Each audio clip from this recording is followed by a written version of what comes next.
Highness, Mrs. Vudhichalerm, Ambassador Don, Consul General Damrong, Provost Weiss, Dean Wilson, Professor Kais, and Dr. Henchy. And I'm sure there are 20 others I should recognize.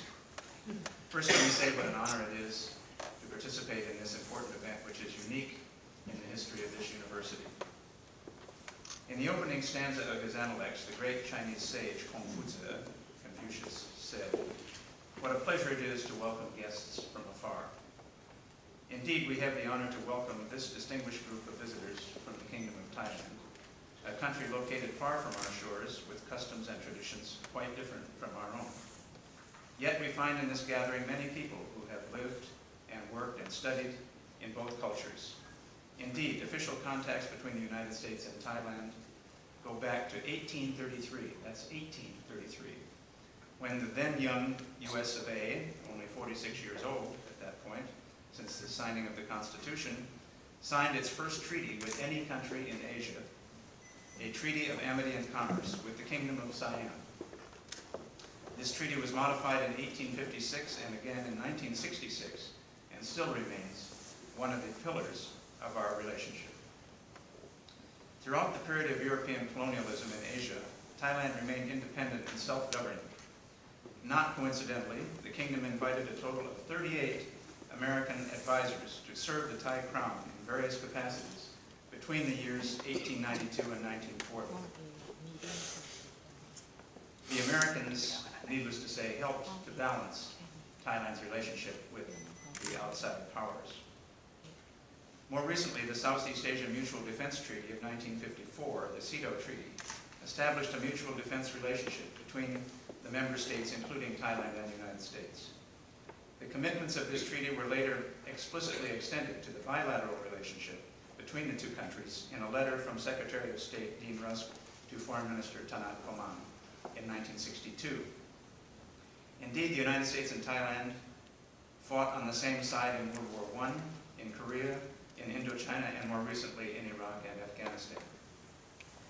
In addition to active ties between our military institutions, we have worked together on many humanitarian and economic issues, including public health, education, agriculture, scientific research, technology, culture, and many other fields.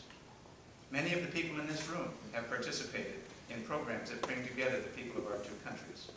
Of course, the most famous is Prince Mahidol, the father of King Bhumibol, who is the only monarch ever born in the United States.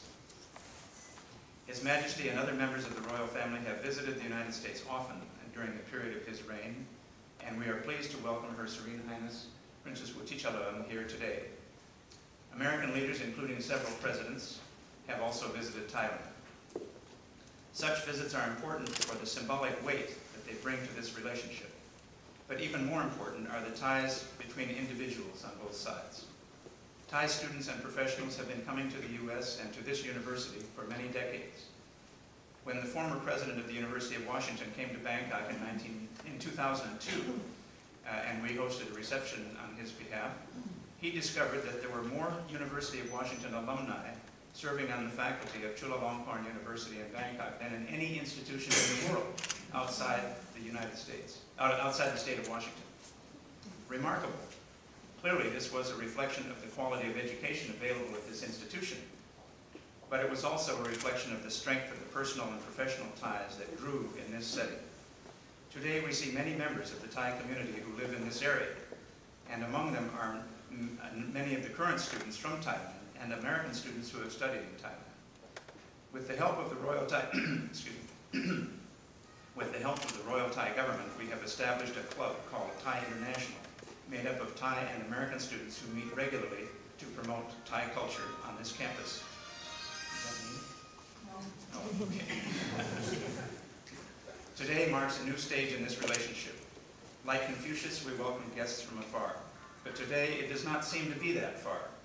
Now, we are neighbors and friends in today's global community. I'm honored to be a part of this event today.